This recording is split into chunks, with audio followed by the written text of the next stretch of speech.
Joining me now to break it all down, Rick Unger, Sirius XM Still and Unger host and Forbes senior political contributor. Ned Ryan, American Majority CEO, also former Bush 43 presidential writer. He's a Hill contributor. And Stephanie Hamill, the Daily Caller reporter. Ned, let me start with you. Before I start, guys, the audience should know this morning President Trump being interviewed by Steve Doocy made a comment about the moderate bill or not going with it. Late in the day, President Trump released, the White House released a statement saying that he supports both the Goodlatte bill and the House leadership bill. And again, reiterating the point that there was some confusion. Nevertheless, the White House, as you can see on your screen, saying that back in both. Ned, okay, the president's on board. How close are we now to immigration reform? We'll have to see, because conservatives are going to be behind the Goodlatte bill, but Democrats aren't going to be. Then Freedom Caucus is not going to be behind the leadership bill, but Democrats will be, and you're still not going to get either. You're not going to get enough votes for either. So I'm not really sure how far we are actually along that path, because you still have, 40 members of the Freedom Caucus who aren't going to vote for that bill, and Democrats are going to vote for that bill.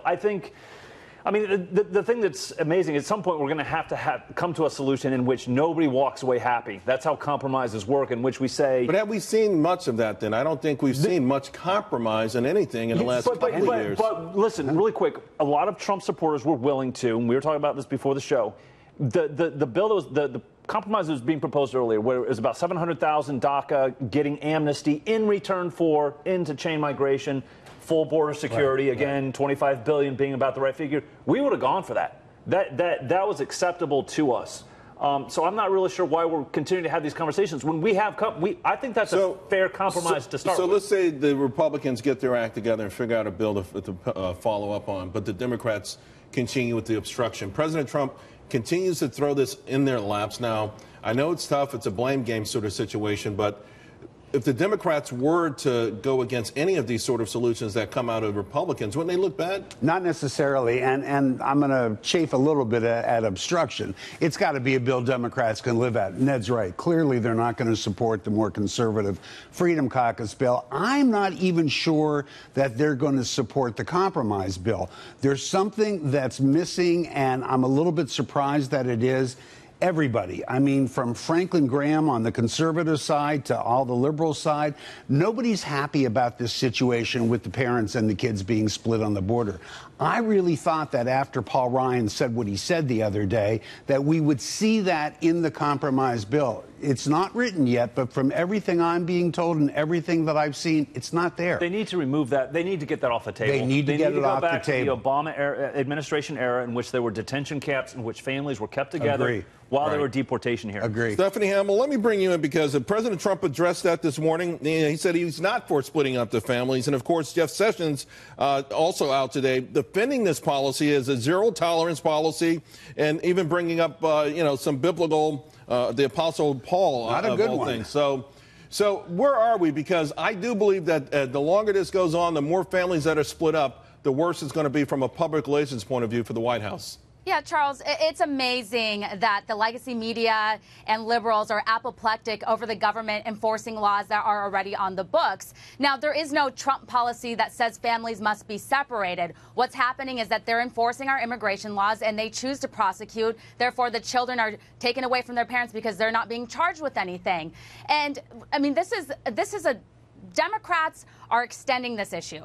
If they get on board with any of the GOP plans, then the families won't be separated. Also, you have to look at the adults that are bringing their children across the border. They're the ones who are separating their families. If you come to this country illegally, there's a chance that your family will be separated. So it's something that you need to think about if you're coming from another country. And of course, we have compassion. Nobody wants to see children separated from their parents. It's a very difficult issue. But the United States cannot be the, welfare haven for the entire world. Although there are some asylum rules that we abide by, international asylum rules that we abide by, that's different than some of the illegal crossings and I think people conflate those things from time to time. Yeah, I got to say, you're absolutely right. People can agree that you blame the parents for bringing their kids into the country illegally. I get that.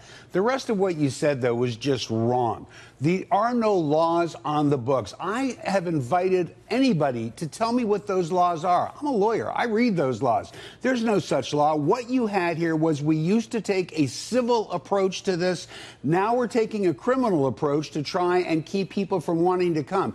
It is a misdemeanor, number one. It's not even a felony. And by electing to go with a criminal approach, that's what's dividing the kids. If the Trump administration doesn't want this to happen, like the president continuously says, it's very simple. Switch back. Ned had it right. Switch back to the way we were doing it before, the civil approach where you put the parents and the kids in detention Stephanie, together. what do you think of that idea? Well, I mean, Rick's arguing that the government, in a sense, doesn't have the right to do what it's doing. Didn't say they don't have the right. I never said that.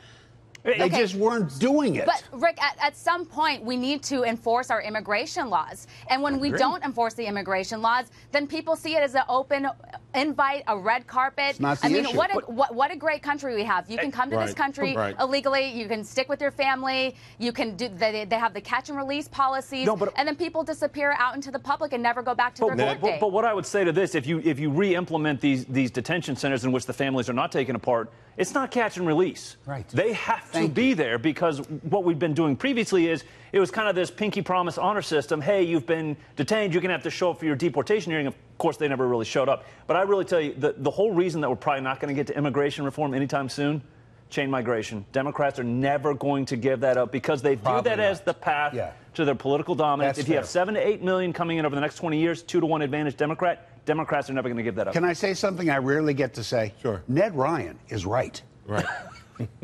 Remember I said that. And it's also, you're admitting then that there's never going to be a solution to this. I think Ned raises one party would have to have a super majority in Congress and the White House. He raises a great point. The chain migration is a big issue. I'll tell you what, though, you got a moment right now where if you solve this problem, take Ned's advice and go back to what the Obama era did, which was the detention system. I'm not saying let these people just leave. It's not catch and release. Right. It's not catch and release. I'm not for catch and release either. Go back to that system.